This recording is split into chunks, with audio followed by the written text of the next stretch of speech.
My name is Mike Horgan, and I'm the principal of Cairn Collaborative. Hi, my name is Hannah with Cairn Collaborative, and we're going to show you the Bishop Passive House. So let's go. So this is a 2,900 square foot house, a 2,900 square foot footprint. It's 2,400 square feet of conditioned floor area. This will be a certified passive house on the Central Coast in the city of San Luis Obispo. I believe it'll be the first certified passive house in San Luis Obispo. It is a fossil fuel free building, and we're trying to use as much plant-based material as we can.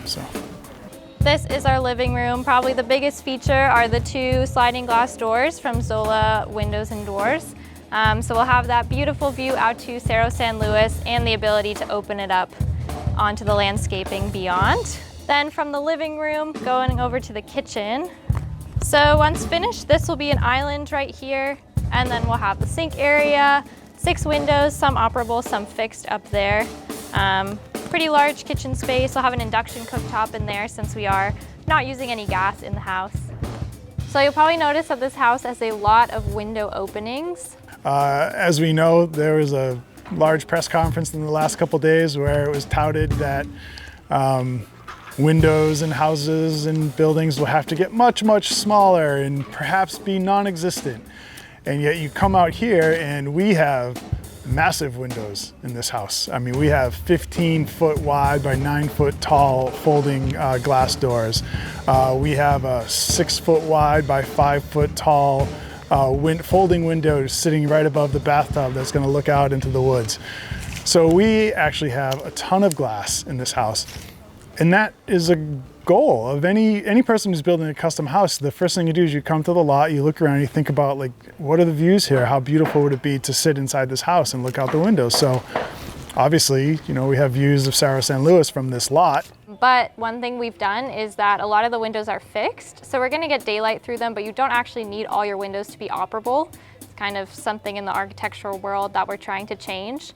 So we do have this huge door opening that you can open to get ventilation, as well as an HRV system. So there won't be any problem with the ventilation in this house by having fixed windows, but it's nice for the client to have a lot of ways to look outside at the views and a lot of ways to get daylight into the house.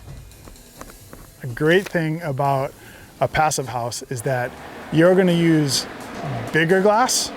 You're going to use fewer single panes of glass, single panels, single units of windows, but they're going to be bigger and they're going to be usually much better. So this is our garage, huge garage doors opening up, enough space for both cars. It also functions as our mechanical room, so that's why there's a little extra space.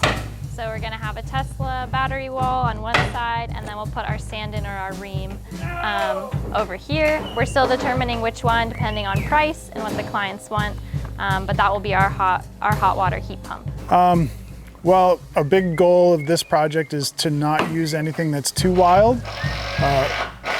The purpose of building this house is so that we can use it to educate other people and other builders especially, to show them that it's really not that difficult to do this. We don't have to do anything that's too wild, but this is just one dot on the big planet of houses that we build. So this one house is not going to make much of a difference, but if we can use this to get other builders to build thousands of these, that makes a big difference. So we are using a wood fiber based exterior insulation.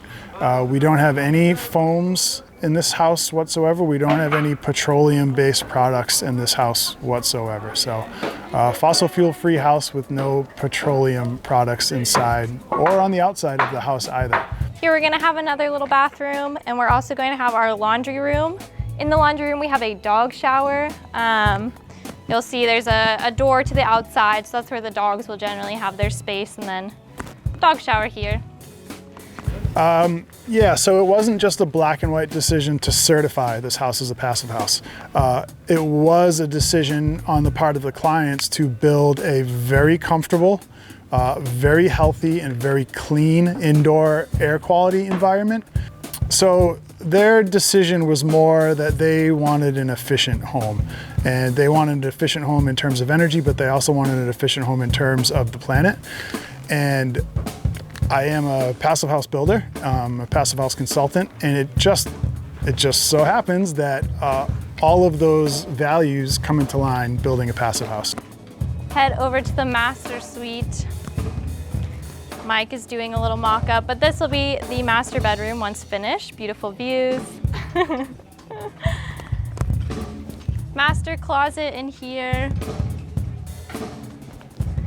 We'll have the toilet in here, and then there'll be a bath here. So we have this beautiful window so that you can lounge at the bath and have the window right at that height. And then over here, we will have a large shower with, again, windows out to the views. So yeah, that's the passive house.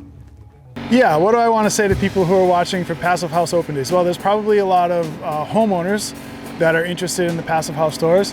And I can say that my two favorite Passive House projects in America were built by homeowners, by homeowner builders who'd never built a home before and tried to find construction crews to build to the level that they wanted. And crews were a little scared off, which I can understand because it's difficult to make a profit in construction.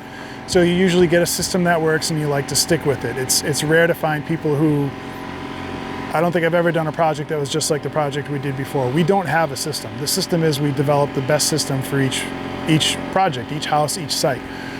So don't be afraid. If you're a homeowner and thinking you can find a builder to do it, don't be afraid to take it on yourself. Be your own general contractor. You know, if your heart's set on it, you can probably do it yourself, or find a contractor who wants to learn and is willing to do it. It's really not that hard. The learning curve to build a passive house is actually quite small. There's a few decades of experience behind you now. I mean, it's pretty regular. You can just go on YouTube and find people building passive houses now. So the learning curve is not very steep anymore, and it's not that difficult. Yeah, go for it. Awesome. Cool.